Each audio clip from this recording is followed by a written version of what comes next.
రాష్ట్రంలో 1 year of governance పూర్తి చేసిన చంద్రబాబు నాయుడు గారు కానీ, పవన్ కళ్యాణ్ గారు, అదేవిధంగా కూటమిలో ఎన్డీఏ అలయన్స్ లో భాగస్వామ్యమైన బీజేపీ వాళ్ళందరూ కూడా కలిసి ఈరోజు ఎన్డీఏ అలయన్స్ లో ఈరోజు ఆంధ్రప్రదేశ్ రాష్ట్రంలో పరిపాలిస్తుంటే ఇచ్చిన ఏ హామీ అయితే సూపర్ 6 హామీ ఇచ్చినారో దాంట్లో టోటల్ ఫెయిల్యూర్ అయిన ఒక ప్రభుత్వం చంద్రబాబు నాయుడు గారి ప్రభుత్వం ఈ రోజు. ఎందుకంటే ఎలక్షన్ కు ముందు ఏం చెప్పినారంటే జగన్మోహన్ రెడ్డి గారు చేస్తా ఉండేది ఏది కానీ ఏ పథకం ఇచ్చినా కూడా వాళ్ళు కమెంట్ చేశారు, ఆంధ్రప్రదేశ్ రాష్ట్రం శ్రీలంకం అయిపోతుంది అన్నారు. మళ్ళా ఈ రోజు వాళ్ళు చేసిన అప్పు మనం చూస్తుంటే 1,50,000 కోట్లు దాటి అమరావతికి ఇన్వెస్ట్మెంట్ చేయడం చూస్తున్నాం.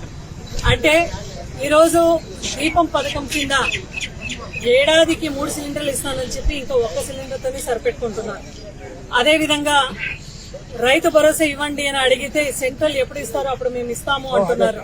ఇంతవరకు కూడా రైతులకు ఎక్కడ కూడా డబ్బులు ఇచ్చిన పరిస్థితి లేదు.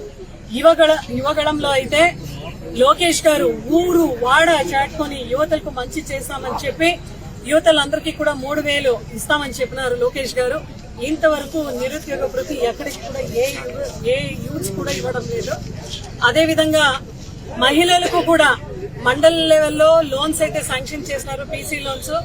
ఎవరికైతే అంటే మనం ఒక సత్యసాయి జిల్లా పరిస్థితి చెప్పాలంటే మంత్రి సైతమ్మ కాన్స్టిట్యున్సీలో చెప్పాలంటే ఆమె అనుచరులు ఎవరైతే ఉంటారో వాళ్ళందరికీ కూడా ఇచ్చేసి బకెట్ పట్టే వాళ్ళందరికీ కూడా ఇచ్చేసి తటాస్తు అని చెప్పేసింది. అయితే జగన్మోహన్ రెడ్డి గారు నా ఎస్సీ, నా బీసీ, నా ఎస్టీ, నా మైనారిటీస్ అని చెప్తూ అందరికీ కూడా మహిళలందరికీ కూడా ఎవరైతే ఎలిజిబుల్ ఉంటారో వాళ్ళందరూ కూడా ప్రతి సంవత్సరం 18,750 ఇచ్చిన మహానాయకుడు జగన్మోహన్ రెడ్డి గారు.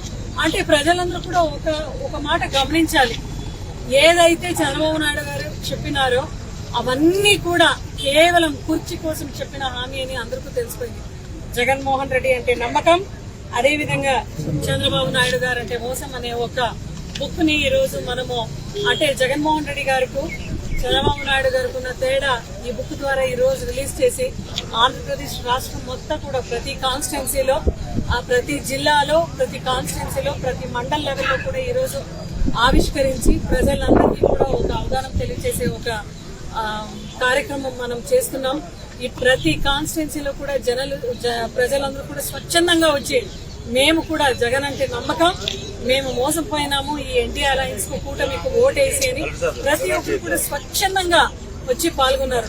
ఈ భారతదేశ చరిత్రలో ఎక్కడ కూడా 1 year లో ఆ రూలింగ్ గవర్నమెంట్ లో ఎక్కడన్నా వ్యతిరేకత వచ్చింది అంటే అది ఆంధ్రప్రదేశ్ రాష్ట్రంలో ఎన్డీఏ అలయన్స్ పైన వచ్చిన వ్యతిరేకత ఈ యావత్ దేశమే చూస్తా ఉంది. ప్రజలందరూ కూడా ఎక్కడన్నా ప్రశ్నిస్తే మీరు కేసులు పెడుతున్నారు, భయపెడుతున్నారు. జగన్మోహన్ రెడ్డి గారు సంక్షేమ పథకాలు ఇచ్చినారు, మీరు భయపెడుతున్నారు. అదేవిధంగా డైవర్షన్ పాలిటిక్స్ చేస్తున్నారు. భూ సంరక్షణ చేస్తుంటే సర్వే చేస్తుంటే అది తప్పన్నారు, ఈ రోజు మీరే దాన్ని కొనసాగిస్తున్నారు. సో రేషన్ డెలివరీ అయితే ఇంటికి వెళ్లే రేషన్ డెలివరీని కూడా ఆ ఎంపీ ఆపరేటర్స్ అందరినీ తీసేశారు. వాలంటీర్స్ 10,000 ఇస్తానని చెప్పినారు, ఇంతవరకు వాలంటీర్స్ గురించి అసలు ఊసేయలేదు. ఇవన్నీ కూడా మీరు చేస్తా ఉండే మోసం కదా అని మేము అడుగుతున్నాము. ఇవన్నీ ఎండగట్టు ఇవన్నీ ప్రజల్లో కూడా మనం తీసుకొని వెళ్తున్నాం. ఈ బుక్ ని ఆవిష్కరించి ప్రతి ఇంటికి కూడా మనము ఒక అవగాహన కల్పించే కార్యక్రమంలో ఈ రోజు మడకసిరలో ఈ బుక్ ఆవిష్కరణ చేయడం జరిగింది. చంద్రబాబు నాయుడు గారు గతంలో మోసకారే, ఈ రోజు మోసకారి.